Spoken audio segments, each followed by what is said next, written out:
Students, आपका स्वागत है पार्ट 3 आर्थिक विकास चैप्टर में। अब हम देखेंगे तीसरी पंचवर्षीय योजना में क्या था। ये योजना स्टार्ट हुई 1961 में और चली 1966 तक। इस योजना में उद्योग और कृषि के विकास के बीच संतुलन, जैसे हमने देखा कि पहली पंचवर्षीय योजना में कृषि पर जोर था, दूसरी में औद्योगिकरण पर जोर था, लेकिन तीसरी में हमको एक संतुलन साधना था दोनों के बीच में, दोनों सेक्टर्स के बीच में। तो प्रतिवर्ष राष्ट्रीय आय में वृद्धि लाना, भारी उद्योग, हेवी इंडस्ट्रीज, परिवहन, यातायात और खनिज उद्योगों का विकास करना, विषमता का उन्मूलन करना और रोजगार के अधिकाधिक अवसर उपलब्ध कराना इस योजना के प्रमुख उद्देश्य थे। तीसरी पंचवर्षीय योजना के पश्चात 3 एक वर्षीय योजनाएं 1966 से लेकर 1969 तक चलाई गई। इन्हें पंचवर्षीय योजना न चलाकर एक एक साल के लिए एक योजना चलाई गई। इस कालावधि में भीषण अकाल का सामना करना पड़ा था।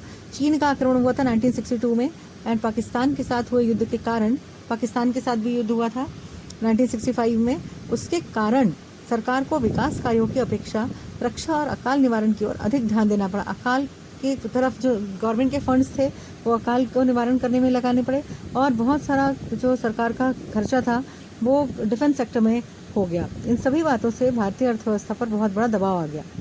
इसके बाद हम देखेंगे चौथी पंचवर्षीय योजना जो 1969 से लेकर 1974 तक चली थी। इस योजना के उद्देश्य निर्धारित करते समय यह निश्चित किया गया कि भारत को आत्मनिर्भर बनना चाहिए। अब इसका देखिए उद्देश्य अलग ही था कि भारत को आत्मनिर्भर बनाना है।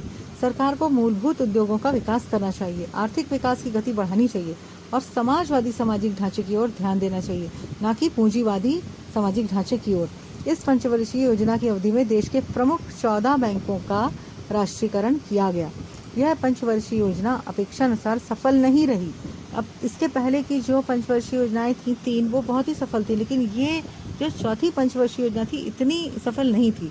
चौथी पंचवर्षीय योजना की अवधि में बांग्लादेश युद्ध के परिणाम भारतीय अर्थव्यवस्था को सहने पड़े। 1971 में एक युद्ध हुआ था इंडिया और पाकिस्तान के बीच में, जिसके कारण बांग्लादेश एक स्वतंत्र देश बना।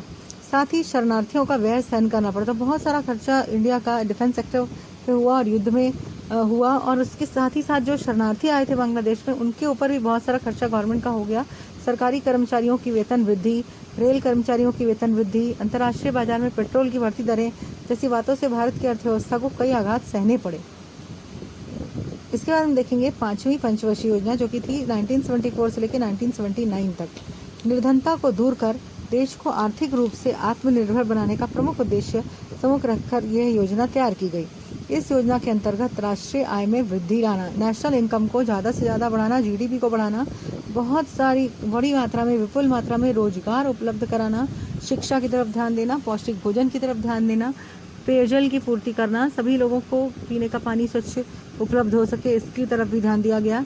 ग्रामीण क्षेत्रों में चिकित्सा की सुविधाएं पहुंचाना, गांव-गांव में हेल्थ सेंटर्स इस्टेब्लिश कराना, ग्रामीण भागों में विद्युत आपूर्ति, ये जो इलेक्ट्रिसिटी है वो गांव के दूर सुदूर गाँव में भी अवेलेबल हो और दूर संचार के साधन पहुंचने के लिए सड़कों का निर्माण कराना, समाज कल्याण की योजनाओं को व्यापक स्तर पर कार्यान्वित करना, कृषि का विकास करना, उद्योग धंधों में वृद्धि लाना, खाद्यान्न और जितनी भी जीवन की आवश्यक वस्तुएं हैं उन सब का जो वितरण है वो बहुत ही अच्छे से होना चाहिए। ये सारे उद्देश्य थे पांचवी पंचवर्षीय योजना की।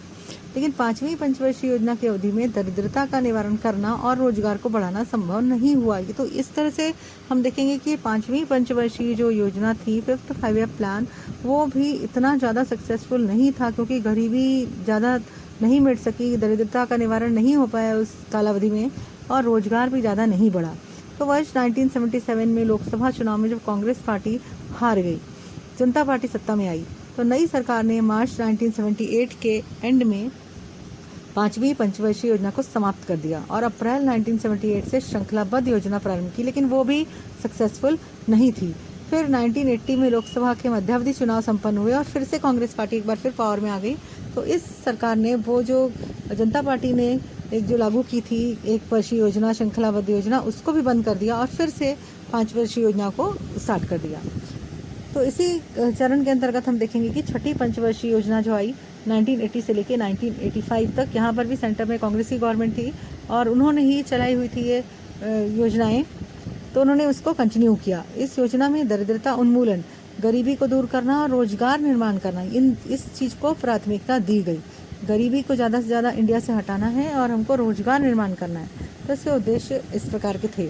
अर्थव्यवस्था की विकास दर में उल्लेखनीय वृद्धि करना, दरिद्रता को दूर करना, ऐसी नीति को स्वीकारना कि लोग छोटा परिवार पद्धति को स्वेच्छा से स्वीकारेंगे, तो जिससे जनसंख्या वृद्धि पर कुछ कंट्रोल होगा। तो छठी पंचवर्षीय योजना के जो कार्यक्रम थे वो थे एकात्मिक ग्रामीण विकास कार्यक्रम यानी IRDP, ग्रामीण भूमिहीन विकास कार्यक्रम, राष्ट्रीय ग्रामीण रोजगार कार्यक्रम और सेलेम इस्पात परियोजना। Thank you. तो स्टूडेंट्स, आपका स्वागत है पार्ट